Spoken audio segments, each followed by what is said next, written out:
So, Elaine, really exciting. The guys from Lukas Graham are here. What's happening, guys? Nominated in 2 of the big categories for 7 years, Song of the Year, Record of the Year. How's it feel? Unreal. Amazing, unreal. Both are good. Yes, I think they're very apt descriptions. Unfathomable is also a good... So, how many...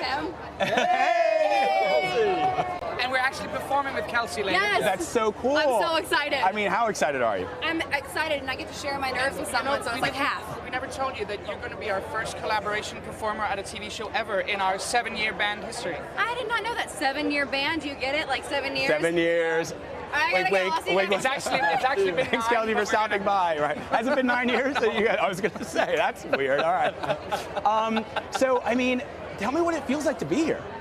It feels pretty amazing. I mean, like, just beyond the superlatives. I mean, you know, when you first start playing music as young guys, which you kind of are, I'm an old man, when you start playing music, do you ever think that I'm going to end up walking the red carpet and hanging out with, like, Kool and the Gang and, you know? I would never believe it. I mean, this is amazing. So, this is a dream come true, definitely. Oh, yeah. But a year ago, we were doing the press rounds. We weren't at the Grammys, not at this fancy red carpet, but regular, like, press rounds. And nobody knew who we were. Yeah. Now we have a multi-platinum single, 3 Grammy nominations. We are performing at the Grammys.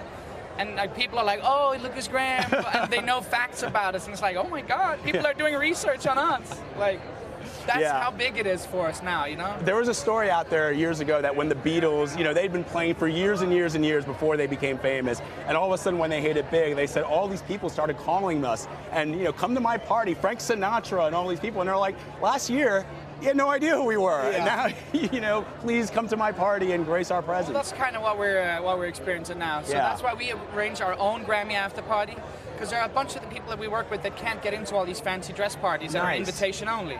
So we're doing an after party where we can go. There's a full studio set up, pianos, instruments, bartenders, a lovely little view over the city. And Sounds amazing. Can I come? Celebrate with all the people that helped us get to this spot in our career. That's so great. That's really wonderful. Who are you excited to see perform? I know you guys are performing, but who are you excited to see? You know, it's pretty amazing. It's a pretty amazing lineup, and I think we're just looking forward to seeing everybody. We're going to sit there and soak it all in. The performances tonight is going to be like the American flag, Star-Spangled Banner. Something like that, yeah. Well, let me ask you about that. There's a sense from a lot of people that just like perhaps in the 60s, where music was a reflection of what was going on in society, in politics, that we're probably in a position right now to do that. You guys, musicians, are in a position to use your music to sort of reflect back what's happening around the world. What do you think about that? I am definitely in the process of writing some highly political songs, and I do have people in my team that don't want to release political music. I'm not talking about these 2 guys, but more people behind us. And I think we're at a time where there's so much division in society. I'm not talking about the United States alone. There's so many other things going on in the world. Especially in the country we're from, we have a lot of division. We have a refugee crisis in Europe at the moment. And yes, we will be addressing some of those issues because music and art speaks to the heart. And we actually have an option here to write some music, to write some lyrics that touch people without having to be a big demonstration or a big protest. Yeah. You can make people think just by listening to a piece of music. And that's a beautiful thing about music. It's able to bring people together. We see that at our shows. There's so many different people showing up to our shows. So that's a privilege we have as musicians. Are you surprised at all, though, that we've started to see in Europe, for example, a movement by the far right? For example, in France, where my father is from, Marine Le Pen, who is the representative of the far right National Front, is gaining traction. Is that surprising to you, and does that worry you at all?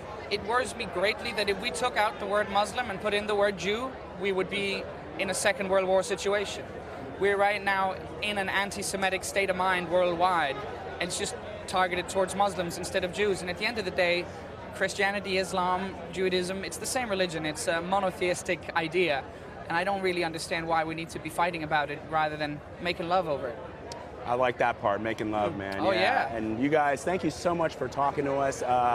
You guys are great, and I wish you luck in the categories. Thank and you, I'm sir. looking forward to your performance. Thank you. Yeah, thank you guys. Thank you. All right, these guys, Elaine, you can hear them. 7 Years is the album, record of the year, album of the year. Lukas Graham, thank you guys very much. Yeah, thank you. Thanks for some real questions. No, I appreciate that. Thank you very much. Thank you.